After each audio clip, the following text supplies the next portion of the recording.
Il est 14h30, l'heure de répondre à vos questions. Fanny Wegscheider, bonjour. Vous répondez aux questions des téléspectateurs. Alors, quel est le programme, Fanny? Alors, on va parler évidemment de la situation à Mayotte. Comment vivent les Mahorais en ce moment avec les dégâts et les secours qui commencent à arriver. On ira évidemment prendre le pouls du côté de Matignon, où François Bayrou continue de consulter pour constituer son gouvernement.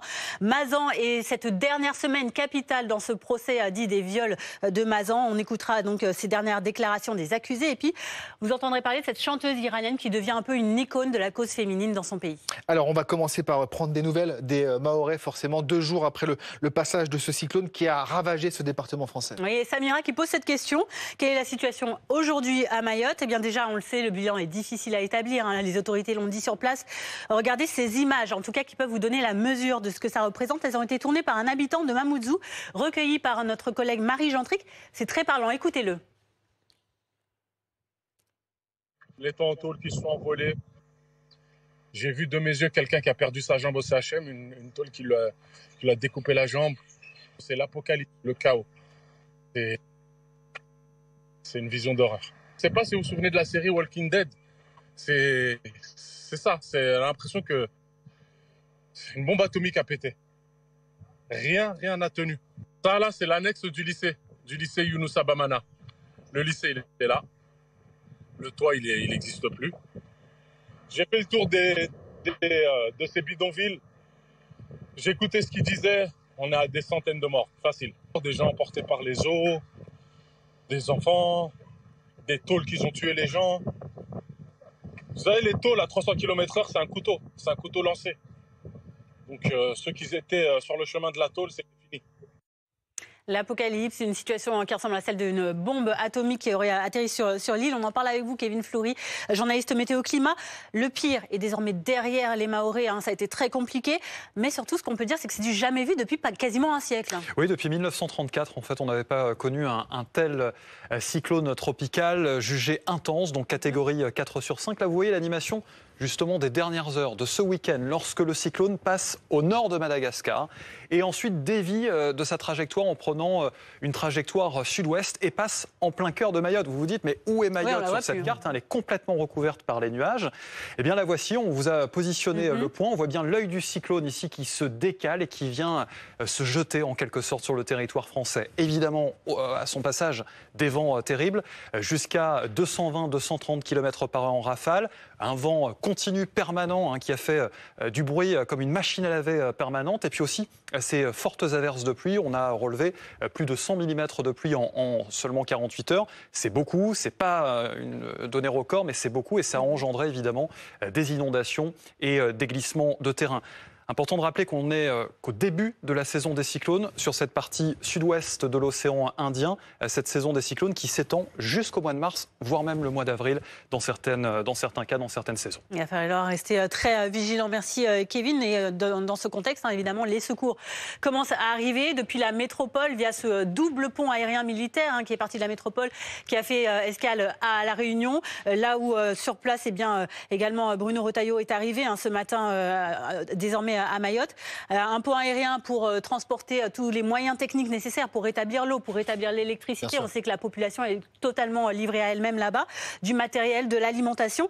Une situation sanitaire qui est critique, mais qui, heureusement, selon les autorités, ont pu être gérées. Je vous propose d'écouter la ministre de la Santé démissionnaire. Elle a été l'invitée de BFM ce matin. Non, ce qui avait été anticipé, par exemple, sur ce que je connais, je parle du domaine que je connais sur le plan sanitaire, c'est au niveau de l'hôpital. Il avait été repéré les malades chroniques les plus lourds qui avaient été, que l'on avait mis à l'abri, identifiés. Et d'ailleurs, certains ont été évacués sur La Réunion aujourd'hui. Et les évacuations vont se poursuivre pour ces personnes-là. Ce qui avait été identifié, c'est de faire des stocks de médicaments, des stocks de sang, des stocks d'oxygène. Donc, beaucoup de choses avaient été préparées. Mais l'intensité du cyclone et l'impact sur les bâtiments a été très fort. On va en parler. Donc nous sommes là aussi, ce qui avait été anticipé, c'est les soutiens venant de La Réunion qui sont vraiment précieux. Il y a une réserve sanitaire qui a été mise en place aussi, on peut le dire, une centaine de professionnels de santé qui ont été déployés pour aider sur place dans les heures qui viennent. Une aide aux blessés qui va être décisive. Tous ces blessés qui n'ont pas d'endroit où être accueillis. Les hôpitaux ont été détruits. Il n'y a plus qu'un centre de bloc opératoire opérationnel sur toute l'île, un centre de dialyse sur 4 qui est encore en état. Donc voilà la situation. Et puis surtout, il va falloir faire attention aux épidémies de mai dernier, de mars à juillet. Il y avait eu cette épidémie de choléra. Elle pourrait revenir. C'est la grande inquiétude, bien sûr. C'est ce que surveillent de très près les autorités à l'heure actuelle, et notamment du côté sanitaire. Youssouf pose cette question également. Comment peut-on aider la population à Mayotte? Vous êtes beaucoup à le demander. Alors vous le savez, comme dans tous ces genres de catastrophes, il y a beaucoup de cagnottes qui se montent. Alors faites attention aux arnaques. On vous conseille quelque chose, c'est de vraiment faire confiance aux associations, aux organisations qui ont pignon sur rue, les noms les plus connus. Aux ONG les plus connus. Exactement. Par exemple, la Fondation de France, avec ce lien, fondationdefrance.org. Là, vous pouvez faire un don en ligne, c'est sûr, c'est sécurisé. Et également la Croix-Rouge qui se mobilise pour rendre service, pour aider sur place. Vous pouvez faire vos dons, vous allez le voir, sur le site macagnotte, toutattaché.croix-rouge.fr. Voilà également donc l'adresse qui s'affiche. Donc n'hésitez pas, faites vos dons, évidemment, ils en ont beaucoup besoin. Et c'est important et capital de le redire absolument. Cette urgence, évidemment, à Mayotte, mais il y a aussi cette crise politique en France avec François Bayrou, le nouveau Premier ministre, qui consulte les différentes forces politiques. Ce matin, c'était le Rassemblement national et les socialistes, et puis ce sera les Républicains bientôt. C'est ça. Alors pourquoi il consulte? Justement, c'est la question que nous pose Jérémia. Est-ce qu'on va bientôt connaître finalement ce nouveau gouvernement? On en connaît son chef, donc François Bayrou, qui va l'accompagner dans ce gouvernement. Alors normalement, ça devrait être dans les prochains jours. En tout cas, le nouveau locataire de Matignon, on l'a dit, reçoit. Il a parlé à tous les chefs des groupes politiques de l'Assemblée. Et donc, il les reçoit soit seul, soit accompagné de la délégation qu'ils auront choisie. Edgar Becquet, vous êtes à Matignon pour BFM TV. Et là, à l'heure où on se parle, ce sont les Républicains, Laurent Wauquiez, qui sont reçus. Oui, c'est ça, Laurent Wauquiez, qui est accompagné de Mathieu Darnaud, le président des Républicains au Sénat, viennent tout juste d'arriver, c'était il y a quelques minutes. Ils viennent d'arriver à pied et ils sont entrés très rapidement à l'hôtel de Matignon. Ils ne se sont pas arrêtés pour dire un petit mot aux journalistes. Alors que vont-ils dire? Que vont-ils dire à François Bayrou? Eh bien, ils vont lui dire qu'ils affichent une unité entre les deux groupes politiques et le parti. Ils vont aussi lui dire qu'ils affichent une fermeté sur les sujets clés, sur les sujets qui leur tiennent à cœur. L'idée pour les Républicains, ça va être d'exposer leur ligne rouge. Alors on ne sait pas encore si les Républicains vont participer au futur nouveau gouvernement. Tout cela en fait va dépendre de la feuille de route du Premier ministre, et en fonction de ça, en fonction de la politique qu'ils souhaitent nommer, les Républicains pourraient donc participer à ce gouvernement. Edgar, évidemment, il y a aussi eu d'autres groupes, on a dit, qui ont été entendus. C'était le cas notamment de la gauche. Alors, pas toute la gauche. La France Insoumise ne s'est pas présentée délibérément, mais le Parti Socialiste a été entendu. Oui, c'est ça. Ce midi, c'était les socialistes, Boris Vallaud, Patrick Kanner ainsi que Olivier Faure étaient reçus par François Bayrou ici à Matignon. Et on se demande si cet entretien a véritablement servi à quelque chose, parce qu'à sa sortie de l'hôtel de Matignon, Olivier Faure, le premier secrétaire du Parti socialiste, a expliqué il va nous falloir d'autres rendez-vous pour avancer. Olivier Faure qui a également expliqué être resté sur sa faim à la sortie de cet entretien. Écoutez-le justement.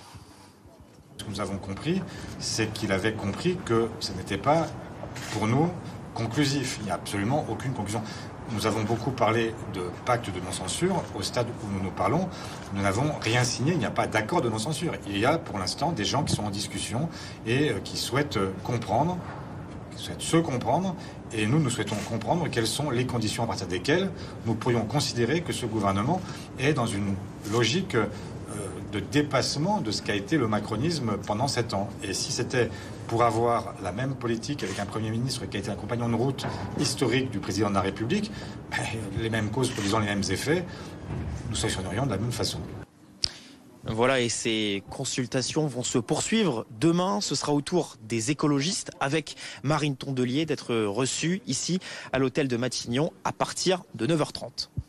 Merci beaucoup Edgar Becquet depuis la cour de Matignon. Alexis Cuvillier, chef adjoint du service politique de BFM TV, nous a rejoint. Ce matin, il y avait le PS, on l'a vu, mais un peu avant, il y avait le Rassemblement national et Marine Le Pen qui s'est dit satisfaite de ce premier rendez-vous. Oui, le Rassemblement national qui a été reçu en premier à Matignon parce que c'est le groupe le plus important de l'Assemblée nationale. Et ça peut être tout de même pris comme un symbole de quelque chose de nouveau qui se passe entre le RN et le nouveau Premier ministre François Bayrou, alors même que le Rassemblement national avait été mis de côté de toutes les consultations qui ont eu lieu la semaine dernière, notamment du côté de l'Élysée. Et forcément, Marine Le Pen a plutôt salué ce changement de méthode. Je vous propose de l'écouter tout à l'heure. Elle répondait aux questions de Sophie Dupont. J'ai été écoutée. Il est peut-être un peu tôt pour dire si nous avons été entendus, mais nous avons été écoutés, oui. Je suis trop expérimentée, j'allais presque vous dire trop vieille en politique pour être rassurée par une conversation. Moi, je suis rassurée par des actes. Non, mais encore une fois, je pense que la méthode est plus positive que ce que j'ai pu voir jusqu'à présent. Maintenant, j'espère qu'elle sera utile.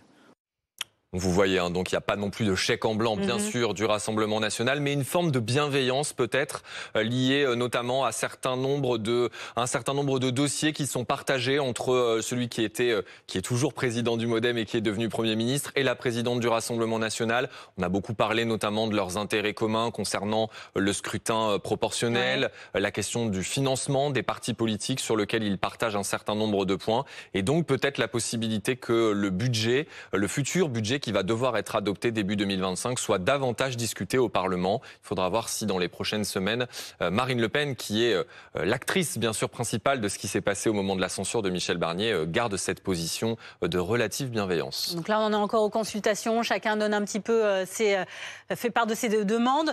Il y a aussi ce calendrier, parce qu'il va falloir aller vite pour François Bayrou. C'est quoi le calendrier du gouvernement là, les prochains jours? Eh bien ça, c'est vraiment la question à 1 000 €, parce que là-dessus, on n'a pas vraiment de visibilité. J'ai pas 1 000 € sur moi, mais vous allez quand même nous donner la réponse. Je peux pas vous aider, on n'a Fanny. pas beaucoup de visibilité. Est-ce qu'on sera fixé avant Noël? Ça, déjà, c'est une question. Nous comprenons que c'est un peu l'objectif qu'a le nouveau Premier ministre, qui ne veut pas faire éterniser, bien sûr, cette séquence. Vous vous souvenez le temps que ça avait pris pour Michel Barnier. Pratiquement tout son mois de septembre avait été occupé autour de cette question de la composition de son gouvernement. François Bayrou souhaiterait aller plus vite. Il a rencontré, avant que celui-ci ne soit pleinement mobilisé sur la crise gravissime à Mayotte, il a rencontré Bruno Retailleau vendredi soir, quelques heures après la passation de pouvoir. On imagine bien qu'il y a dû avoir une question sur l'éventuel maintien du ministre de l'Intérieur, qui était la figure principale, j'allais dire celle qui avait le plus émergé dans l'équipe précédente. Est-ce qu'il y aura d'autres ministres qui resteront? Ça pourrait permettre une transition plus rapide peut-être que ce que l'on a connu en septembre, si beaucoup de ministres conservent leur poste. Mais visiblement, François Bayrou a aussi l'intention de faire rentrer des personnalités, peut-être des personnalités de gauche, qui pourraient assurer une forme de message aux socialistes qui sont, vous le savez, davantage associés eux aussi aux discussions des derniers jours. Donc peut-être une réponse d'ici la fin de la semaine. Mais franchement, vu ce qui s'est passé ces derniers mois, je ne mettrai pas un pari là-dessus. Merci Alexis. Prenez des vitamines parce que vous allez continuer à avoir beaucoup de travail dans les prochains jours, je pense. Il semblerait. Un autre sujet, Fanny, plus grave en tout cas, c'est celui de ce procès des viols de Mazan, qui a eu un écho, bien sûr, qui a bouleversé la France, mais bien au-delà. Et on va connaître l'épilogue dans les prochains jours. Oui, en effet, c'est la dernière semaine de ce procès qui a mis en lumière ce qu'on appelle la soumission chimique après les drames, les horreurs qu'a subi Gisèle Pelicot. Et ce matin, depuis donc le tribunal à Avignon, ce sont les accusés qui ont été entendus pour les derniers mots. C'est la dernière fois qu'ils s'expriment aujourd'hui. Et surtout, on voudrait vous faire écouter cette atmosphère lorsque Gisèle est arrivée, Gisèle Pelicot.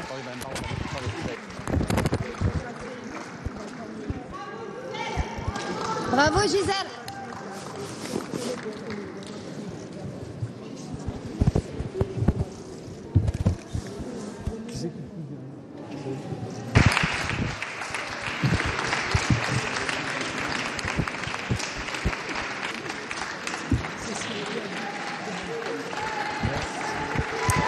Voilà, des acclamations, des applaudissements comme souvent, mais c'est vrai que vraiment ce procès il est historique en France, dans le monde entier, on le répète souvent.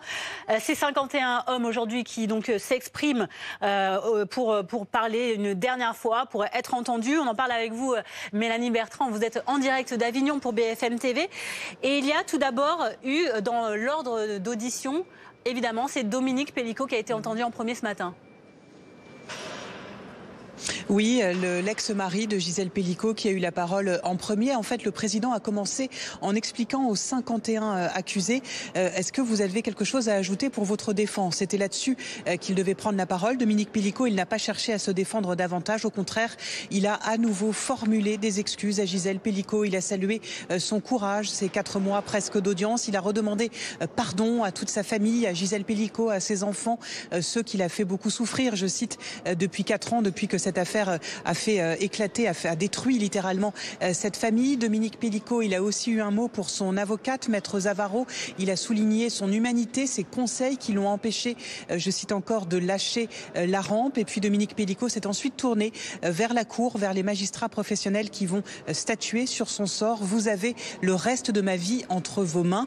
Une prise de parole qui aura duré une dizaine de minutes environ face à une Gisèle Pellicot totalement impassible de l'autre côté de la salle, assise sur le banc des parties civiles. Alors ça, ce sont pour les mots de celui que l'on peut appeler le chef d'orchestre de cette macabre affaire. Il y a donc 50 autres accusés sur le banc aujourd'hui, dont certains qui ont souhaité s'adresser également à la cour pour ces derniers mots. Et cette question de Mireille, les accusés ont-ils présenté leurs excuses à Gisèle Pellicot ?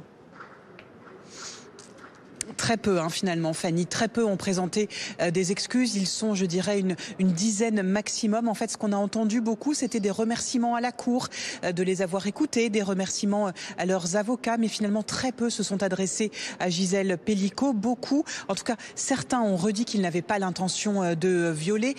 Mais quand même, on a entendu quelques paroles, quelques demandes de pardon. Il y a par exemple eu cet homme qui a dit à Gisèle Pellicot « Je souhaite que vous vous nourrissiez de l'amour de vos enfants et je réitère mes excuses ». Un autre qui lui a dit « Je vous souhaite de vous reconstruire entouré par tous ceux que vous aimez ». Mais au final, voilà, très peu d'excuses dans la bouche des accusés. Cela dit, ils sont désormais concentrés sur le verdict. La Cour est partie délibérer. On a demandé à certaines avocates de la défense justement comment leurs clients se préparaient à ce verdict. En fin de semaine, on les écoute. Il est tétanisé parce qu'il est dehors depuis 2 ans et quelques et que il n'est pas prêt à rentrer en détention comme personne pourrait l'être en réalité. Il s'est préparé ce week-end en profitant de sa famille. Il sait qu'il y a un risque. Je l'y ai préparé. Et il préfère de toute façon respecter la décision qui sera rendue plutôt que de s'y soustraire. C'est sûr qu'il y a une certaine angoisse. Ils se recentrent sur eux, ils essaient de se concentrer pour ne pas baisser totalement les bras non plus. Et puis il y a un temps de préparation avec la famille, je disais, puisque ça ne vous aura pas échappé, le délibéré tombera quelques jours avant Noël. Et avant les fêtes de fin d'année, être coupé de sa famille, c'est d'autant plus compliqué qu'à toute autre période de l'année. Et alors, Mélanie, le verdict est attendu dans plusieurs jours. A priori, ce sera jeudi. Quelles sont les prochaines étapes de la semaine ? Oui, la Cour, elle est partie maintenant délibérer. Elle s'est retirée, le président et ses 4 assesseurs, pour trancher le sort judiciaire de ces 51 accusés. Vous avez raison, évidemment, cela ne se fait pas en quelques heures. On nous parle d'un verdict jeudi matin, jeudi après-midi, vendredi matin au plus tard. En tout cas, ce tribunal, il va être vraiment au centre des attentions. Beaucoup de forces de l'ordre sont prévues pour le rendu du verdict, sans doute jeudi. Donc, une centaine de policiers et gendarmes, des médias du monde entier seront aussi présents pour entendre le verdict, les verdicts rendu à l'issue donc de ce procès historique qui dure depuis presque 4 mois. Merci Mélanie Bertrand de suivre ce procès pour nous depuis Avignon. Merci Mélanie. Et alors toute autre chose à présent Fanny, puisque c'est une bonne nouvelle pour la planète. On peut relier Paris à Berlin directement sans prendre l'avion. Voilà, on peut toujours prendre l'avion, mais c'est plus polluant que si on prend le train. C'est ça. Et le train grande vitesse, c'est ça la nouveauté, puisque il y avait déjà des liaisons évidemment entre les 2 capitales européennes. Mais désormais, un train grande vitesse permet de relier les 2 villes en seulement 8 heures. Bon, il y a quand même plus de 1000 km. Ça utilise les voies anciennes, mais c'est de la grande vitesse tout de même et c'est moins polluant. Avec cette question de Daniel, évidemment, Le nerf de la guerre, combien ça coûte Combien ça On a été synchro. Hein. Alors, vous allez voir, c'est 59,99 € en seconde classe et à partir de 69,99 € en première classe pour rallier donc Paris à Berlin. Un TGV qui reliera les capitales de centre-ville à centre-ville, c'est ça aussi qui est bien. Hein. Bien sûr. 8 heures de trajet pour ce trajet donc entre les villes qui fera escale en France à Strasbourg et du côté allemand à Francfort et à Karlsruhe. Alors c'est moins polluant en effet puisque un Paris-Berlin en train émet 2 kg de CO2 par passager. C'est combien l'avion à votre avis? Je pense que c'est 100 fois plus. Voilà, pile poil, 200 kg. J'avais même pas réalisé. Hein. Voilà. Eh ben, écoutez, en tout 200 cas... kg de CO2 par voyage. Voilà, vous divisez par 100 la facture énergétique. C'est pas négligeable. Alors ça se fera pas vraiment à bord d'un TGV à la française. En fait, c'est une association entre la SNCF et la Deutsche Bahn en Allemagne. Et ce sera en fait l'équivalent du TGV mais allemand, l'ICE, qui empruntera donc cette liaison. Et donc l'inauguration a eu lieu ce matin avec un premier train qui est parti de la gare de l'Est à Paris à 9h55 et dans l'autre sens, il est parti 2 heures après à 11h55. Ce train donc depuis Berlin, direction Paris, va arriver à 19h54 ce soir. Et je le répète, Fanny, je n'avais pas révisé. Donc c'est un coup de poker, un coup de chance en tout cas. Voilà. On termine avec cette histoire incroyable, c'est celle d'une chanteuse iranienne qui est devenue une véritable icône de l'émancipation des femmes dans son pays. Oui, elle s'appelle Parasto Amadi. On va en parler avec Victor Estrangin, journaliste BFM TV. Cette figure du mouvement Femmes, Vie, Liberté s'est produite lors d'un concert qui a été diffusé sur YouTube. Et surtout, ce qui est important de relever, c'est qu'elle a été arrêtée après ce concert. C'est ça, c'est un concert historique qui s'est déroulé dans un endroit caché, sans public, mais à la vue du monde entier.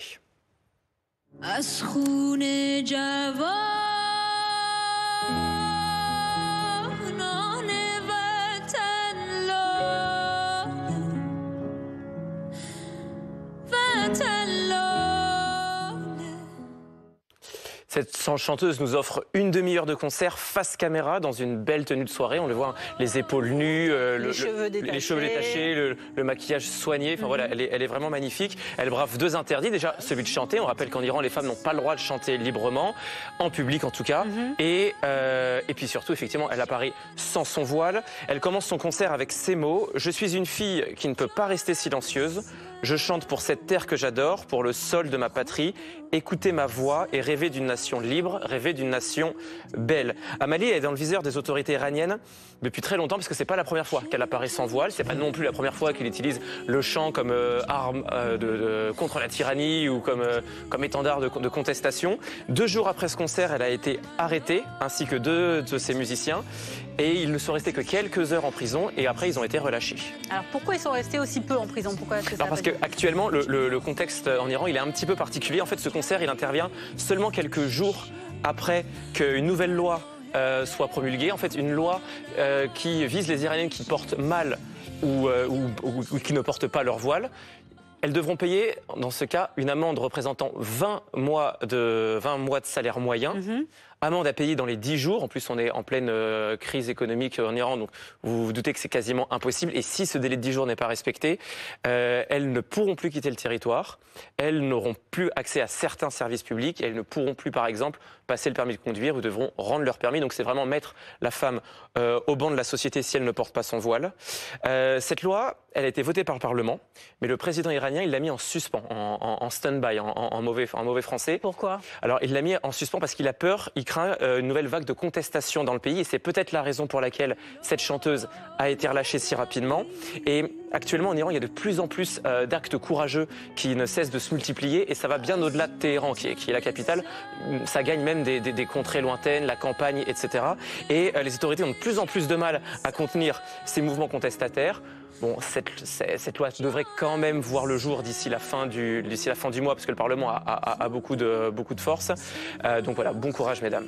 Merci beaucoup, Victor Estrangin. On écoute encore quelques notes de cette magnifique voix, de cette contestation donc par la poésie et ces mots, voilà, et qui, en tout cas, la bonne nouvelle, c'est qu'elle a été libérée, relâchée. Merci Victor, merci Fanny, merci d'avoir mis en lumière justement l'histoire de cette famille iranienne, de cette chanteuse. Restez sur BFM TV, c'était un plaisir de vous retrouver pour ce Déj Info. Restez sur BFM TV. Pauline Simonet va prendre la suite, mais bien sûr elle reviendra sur l'actualité à Mayotte avec le ministre de l'Intérieur qui s'est rendu sur place. Il devrait s'exprimer un peu plus tard dans la journée. La situation est toujours bien sûr catastrophique avec une priorité, l'accès à l'eau. Très bon après-midi sur BFM TV. Au revoir.